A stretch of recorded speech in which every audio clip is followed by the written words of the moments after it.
Sir வணக்கம் sir. வணக்கம் sir. தென்மண்டல மாநிலங்களின் மாநாடு சென்னையில் நடைபெற்றது. தொகுதி மறுவரை தொடர்பாக அந்த ஃபேர் டீலிமிட்டேஷன் அப்படின்றத தாண்டி நோ டீலிமிட்டேஷன் அப்படின்ற நிலைப்பாட்டில் விஜய் அவர்கள் தாவேக அரசு இருந்தது.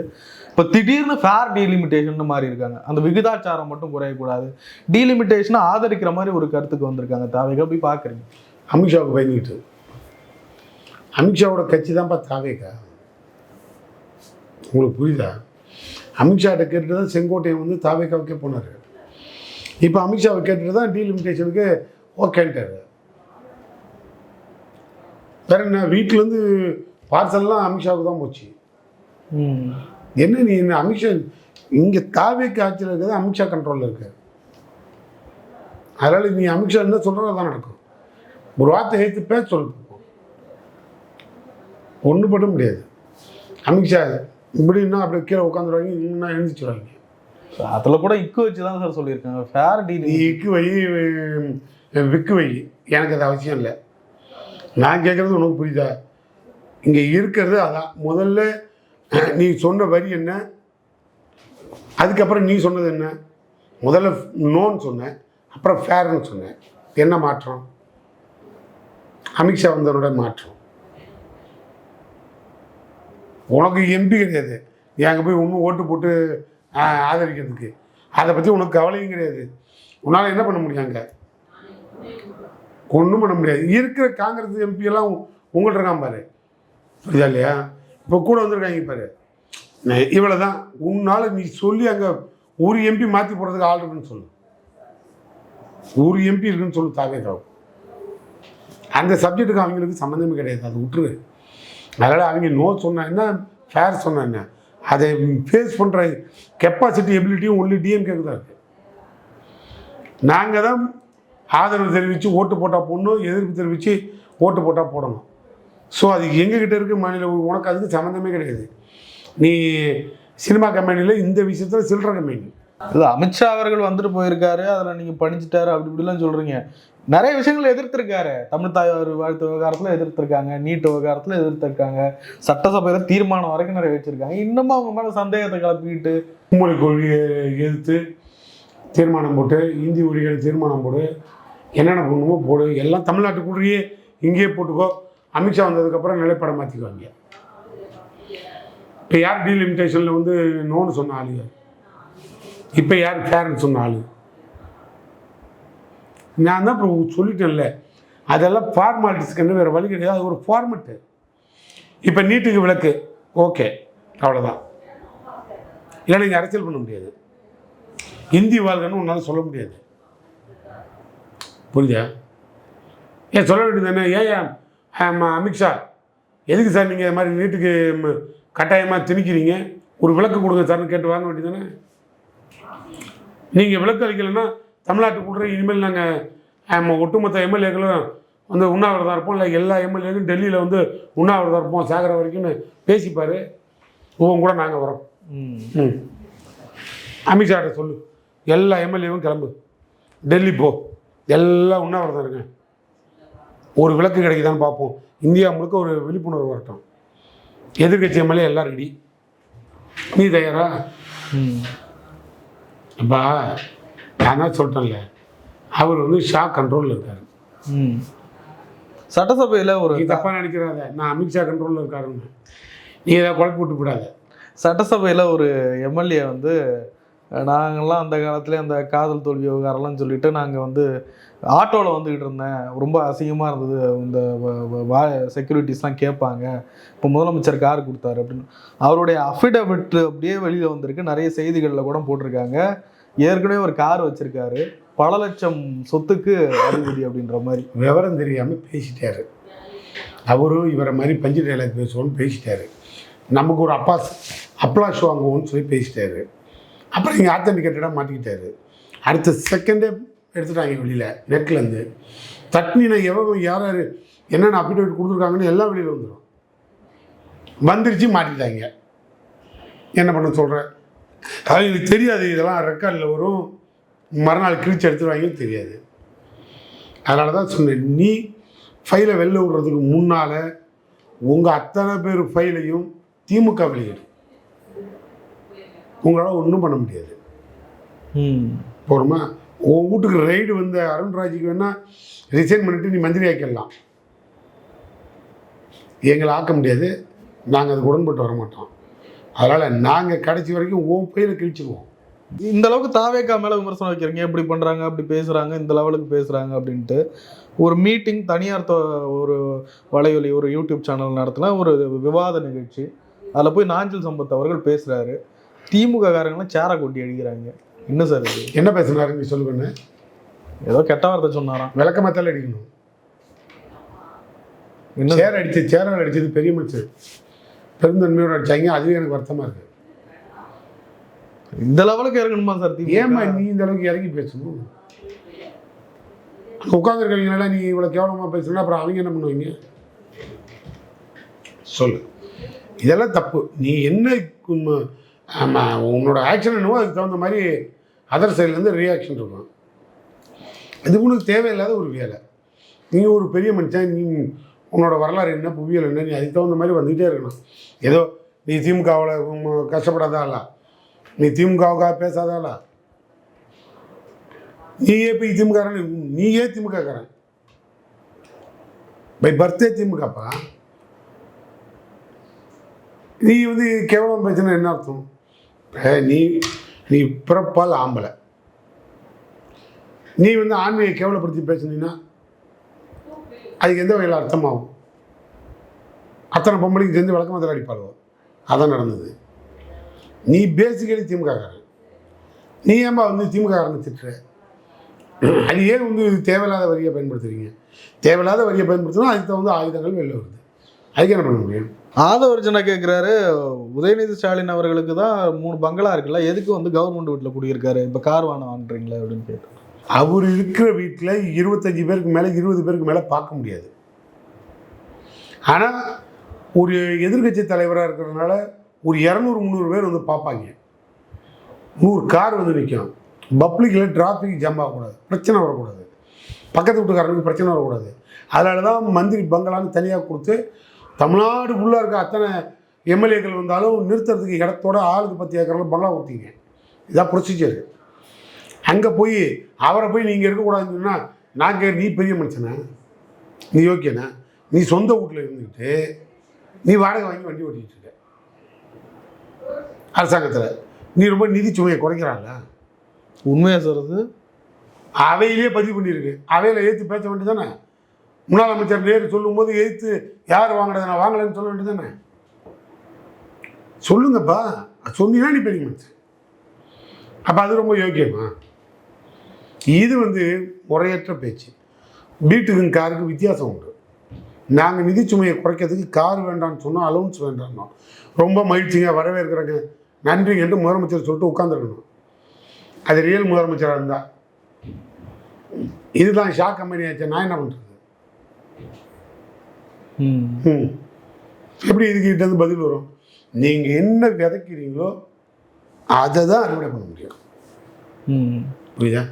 நீங்கள் ரொம்ப தீவிரமாக தமிழ் பற்றாளர்கள், தீவிர உணர்வாளர்கள், ரொம்ப மாநில உரிமைக்கு போராடுறேன், மொழிக்கு போராடுறேன், இன உணர்வு போராடுறேன்னு சொல்கிறீங்க.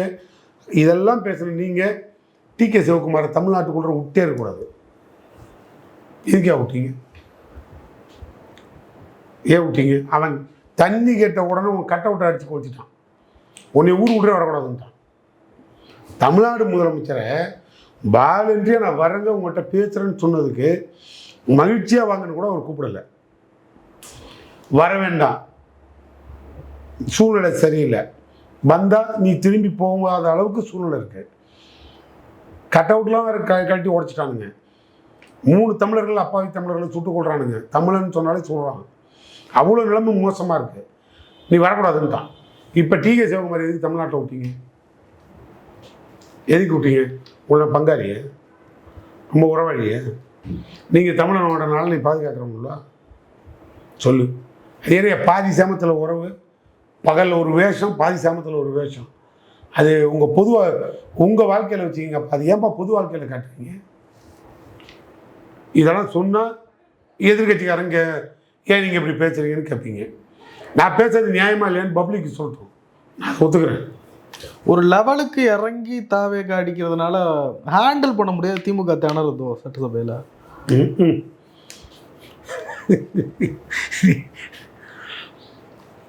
இந்த கேள்வி அவை குறிப்பிலிருந்து நீக்கிடு, வேற ஏதாவது கேள்வி கேளு. ஏன் சார்? இல்ல சார், இப்ப நிறைய விவாதங்களை பார்த்த கட்சி திராவிட முன்னேற்ற கழகம். பல ஆண்டு காலம் தமிழ்நாட்டை பண்டித நேரையே பார்த்த கட்சி. இல்ல சார், இந்த அப்ரோச் கொஞ்சம் டிஃப்ரெண்டா இருக்கு. ஒரு நிமிஷம், நாங்க பண்டித நேருக்கே பதில் சொல்லி பயந்து ஓட விட்ட கட்சி. ஆனா அப்படிப்பட்ட இந்த திராவிட மாடல், திராவிட இயக்கத்துக்கு உண்டான வரலாறு இவனுக்கு பஞ்சாயத்து போட கூட இது வரைக்கும் பார்க்காத ஒரு கட்சி இப்பதான் அசம்பிளியே பார்த்துருக்காங்க. பார்லிமெண்ட் கட்டடம் எப்படி இருக்குன்னு கூட இவங்களுக்கு தெரியாது. நாங்கள் பார்லிமெண்ட்டே உழுக்கிறோம். இவங்க என்ன இவங்களுக்கு பயந்துக்கிட்டு நாங்கன்னு சொன்னால் உனக்கு ஒரு கேள்வி கேட்கறதுக்கு ஒரு வரம்பே இல்லாமல் போச்சு. இது ஒரு கேள்வி, எங்களை பார்த்து கேட்குற கேள்வி. போய் அவங்கள பார்த்து கேளு, ஏன் எதிர்கட்சிக்காரங்களை பார்த்து பயந்து இப்படி ஒதுங்கி ஓடுறீங்கன்னு கேளு. சும்மா ஃபைலை வச்சுக்கிட்டு மூடிக்கிட்டு சிஎம் சொல்லியிருக்காரு, ஃபைலை திறக்க வச்சிடாதீங்க அப்படின்னு சொல்லிருக்காரு. நாங்கள் இவரை விட மொத்த அதிகாரம் உள்ள மோடி கம்பெனியே இப்படி தான் தமிழ்நாட்டில் பேசுவாங்க. DMK file 1, DMK file 2, DMK file 3. யார்? தமிழ்நாடு பிஜேபிக்கு தலைவராக இருந்த அண்ணாமலை. அவர் கண்ட்ரோலில் தான் ஆளுநர், அவர் கண்ட்ரோலில் தான் ஒன்றிய அரசு. அப்படிலாம் இருந்த ஐபிஎஸ் படித்த அண்ணாமலை ஃபைலு அறவை கட்டுத்தனமாக அது எங்கே இருக்குன்னு கூட தெரியல.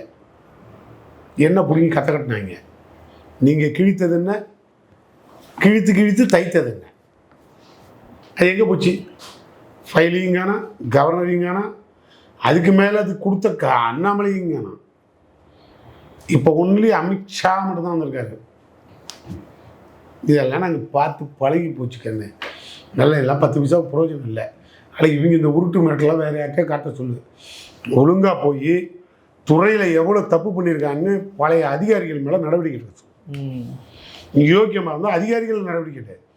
அதுக்கப்புறம் அதிகாரிகள்ட்ட வந்து ஸ்டேட்மெண்ட்டை வாங்க, அப்புறம் எவிடன்ஸை கலெக்ட் பண்ணு. அப்புறமா நீ எதிர்கட்சிக்காரங்க முன்னாள் அமைச்சர்களை தூக்கு. அங்கே வேண்டானே சொல்லுது. ஒன்றுமே கிடையாது. கையெழுத்து போடுற அதிகாரம், ஒருத்தனுக்கு அப்பாயின்மெண்ட் கொடுக்குற அதிகாரம் எங்களுக்கு கிடையாது. புரியுதா?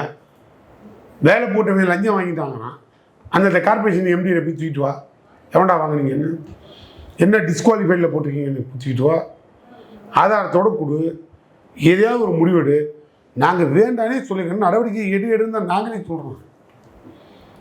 நீ ஏன்பா நீ புரோக்கர்களை முதல்ல பிடிச்சாலே உண்மை வெளில வருமே. ஏன் உங்களால் இந்த தமிழ்நாட்டில் அதுக்குன்னு பணம் வாங்கி கொடுத்து புரோக்கரை கூட பிடிக்க முடியல? புரோக்கரையே பிடிக்க முடியாத நீ ஏகப்பா முன்னாள் அமைச்சர்கள்லாம் பிடிக்க போகிற? இதெல்லாம் சும்மா இவங்க தமிழ்நாட்டில் இப்படி வண்டி ஓட்டுறதுக்கு. இப்போ இவங்க 4000 ரூபா கொடுக்குறேன்னு சொன்னாங்க படித்து வேலை இல்லாத இளைஞர்களுக்கு. இதை கேள்வி கேட்கறதுக்கு ஒரு இளைஞர்கள் ஆரம்பிக்கிறான். இதை மடைமாற்றம் பண்ணணும். உடனே எங்கள் மேலே சார்ஜ் பண்ணிடுவாங்க. 1000 ரூபா இல்லை 2500 ரூபா பெண்கள் கொடுக்குறேன்னா குடும்ப தலைவர்களுக்கு அதை மடைமாற்றம் பண்ணணும். உடனே எங்கிட்ட வந்துட்டாங்க. இது எதுக்கு இப்போ எங்கிட்ட முடியாது? நீ போய் கொடுத்த வாக்குறுதியை நிறைவேற்றத்துக்கு ஒரு கையெழுத்தை போடு. இந்த மாணவர்களை போராடக்கூடாதுன்னு ஒரு சுற்றறிக்கை அனுப்புகிற. அடுத்த ஒரு 2 மணி நேரம் கழிச்சு அதை உடனே வாபஸ் வாங்குற. இதுதான் ஜனநாயகமா? நீ ஜனநாயக படத்தை அந்த படத்தை வெளியே விட்டதுக்கு அப்புறம் தான் பல பேர் செத்தான். அவ்வளோ புண்ணியமானவன் நீங்கள். அவர் ஒரு ஜாதகம் பண்ண தெரியலப்பா. அவரை கட்சி ஆரம்பிக்கும் போதே செத்தானுவான். அது போகிற இடம், நடக்கிற இடம், நிற்கிற இடம், பார்க்குற இடம்லாம் செத்துக்கிட்டு தான் இருக்கானுவான். அல்ல, அவரோட பாலிடிக்ஸை பாடி பாலிடிக்ஸ் ஆகிடுச்சு. என்ன பண்ண சொல்கிறீங்க? உதயநிதி ஸ்டாலின் அவர்கள் ஃபைலை திறக்குறீங்களா, திறங்க, அதுக்கு என்ன ஜோசியம் பார்த்துக்கிட்டீங்களா அப்படின்னு ஒரு வார்த்தை கேட்டார். உடனே திருப்பி நிர்மல்குமார் அவர்களை எழுந்துச்சு மஞ்சள் துண்டுக்கெல்லாம் ஜோசியம் பார்த்த கதை எங்களுக்கு தெரியும் அப்படின்னு சொல்கிறாரு. என்ன அது மஞ்சள் துண்டு ஜோசியம் அதை புதுசாக சொல்கிறாரு? தெளிவாக ஒன்று புரிஞ்சுங்க. ஃபைலை வச்சுக்கிட்டு நான் வெளில விட மாட்டேன்னு என்னப்பா ஜோசியம் பார்த்தா விடுவீங்களான்னு அவர் கேட்குறது ப்ராக்டிக்கல் லாங்குவேஜ். நான் மஞ்சள் துண்டு போட்ட ஆளெல்லாம் எனக்கு தெரியும் ஜோசியம் பார்த்துன்னு சொன்னால் அதுக்கு என்ன அர்த்தம்? அப்போ செவ துண்டு போடுறவங்க அது. அப்போ நீங்கள் என்ன, எப்படி, எந்த கம்பெனி? இதுக்கு அதுக்கு ஏதாவது ஒப்பிட்டு பாரு. எங்கள் தலைவர் மஞ்சள் துண்டு ஏன் போட்டார்? எதுக்கு போட்டார்? கடவுளே இல்லைன்னு சொல்ல வேண்டிய அவசியம் எங்களுக்கு என்னையா இருக்குது? கடவுள் இருக்காரு பையன் சொல்கிறது எவ்வளோ நேரம் ஆகும்? பெரியாரே கடவுள் இல்லைன்னு சொல்ல, இருந்தால் காட்டு நான் ஏற்றுக்கிறேன்னு சொன்னார். நீ இருந்தால் காட்டு ஏற்றுக்கிறேன்னு தானே சொல்கிறான். அந்த புரிதல் அறிவு கூட உனக்கு கிடையாது. நீ பெரியாரை கொள்கை தலைவனாக வச்சுக்கிட்டு பெரியார் சொன்ன கடவுள் மறுப்பு கொள்கையை ஏற்றுக்க மாட்டேன்னு சொல்லுவேன். ஐயோ, பெரியாரோட கொள்கையே கடவுள் மறுப்பு தான். ஐயா, பெரியாரை ஏற்றுக்குவாங்களா? பெரியார் யார்? உங்கள் சித்தப்பா பிரச்சனை இல்லை? என்ன அர்த்தம்? பெரியப்பா சித்தப்பாவா? பெரியாரை ஏற்றுக்கிற நீ பெரியார் கொள்கையை இதை மட்டும் ஏற்றுக்க மாட்டேன்னு சொன்னால் கொள்கையே இதான்பா. ஒரு கூமுட்டை கம்பெனி அவங்களுக்கு போய் நீ மாற்றி மாற்றி இப்படி சொல்கிறாரு இப்படி சொல்கிறாரு இப்படி சொல்கிறாருன்னா எதைப்பா நான் மதித்து பதில் சொல்கிறது? எங்களுக்கு இந்த நம்பிக்கையே கிடையாது, கடவுள் நம்பிக்கையே கிடையாது. அப்புறம் ஏன் நாங்கள் மஞ்சள் சால்வை போடுறோம், சிவப்பு சால்வை போடுறோம், கருப்பு சால்வை போடுறோம்? கருப்பு சால்வை போடுவோம், சிவப்பு சால்வை போடுவோம், மஞ்சள் சால்வை போடுவோம், வெள்ளை வெட்டி கட்டுறோம். இதுக்கு எல்லாம் தான் நாங்கள் யூட்டிலைஸ் பண்ணுறோம். எங்களுக்கு என்ன இருக்குது? நாங்கள் தான் எங்களுக்கு அந்த நம்பிக்கை இல்லைன்றோம். இப்போ நாங்கள் கேட்டது நீ வெளியே விட்றேன்னு சொல்லி விடாமலே இருக்கியே, அப்போ ஜோசியக்காரனை கேட்டுட்டு தான் விடுவியான்னு கேட்டோம். நீ தான் ஜோசியக்காரன் பேச்சை கேட்டுக்கிட்டு அங்கே உட்காந்துருக்க சட்டமன்றத்தை அத்தனை தலைவர்கள் உட்காந்து பாரம்பரியமான அந்த சட்டமன்றத்தை நீ தூக்கிட்டு முதலமைச்சர் அறையை தூக்கிட்டு போய் மேலே மாற்றுற 10 மாடிக்கு மேலே. அது யார் கொடுத்தது? பீச்சை பார்த்து தான் நான் கையெழுத்து போடுவேன்னு சொன்னது எந்த ஜோசியன்னு சொன்னது? ரத்தன் பட்டேலா? சொல்லு. ரத்தன் பட்டேலும் உனக்கு ஆசான ஜோதிடர் என்ன? ஆனால் அவருக்கு ஃபைல் எத்தனை நாள்னா அவருக்கே தெரியல. முதல் நாள் போட்டானோ, போட்ட 3 மணி நேரத்தில் திருப்பி தூக்கிட்டானுவோ. அந்த ஆள் ஜாதகத்தை அந்த ஆளுக்கு கிடைக்கல, அந்த ஆள் பேச்சை கட்டி இவனும் ஓடிட்டுருக்காங்க. இதெல்லாம் சும்மா பொழுதுபோக்கு நாடகம். அதுதான் நான் சொன்னேன், சினிமா கம்பெனிக்காரங்க ஒன்று. சினிமா கம்பெனி சிஎம்முக்கு இதெல்லாம் தெரிய வாய்ப்பு இல்லைப்பா. அடுத்தது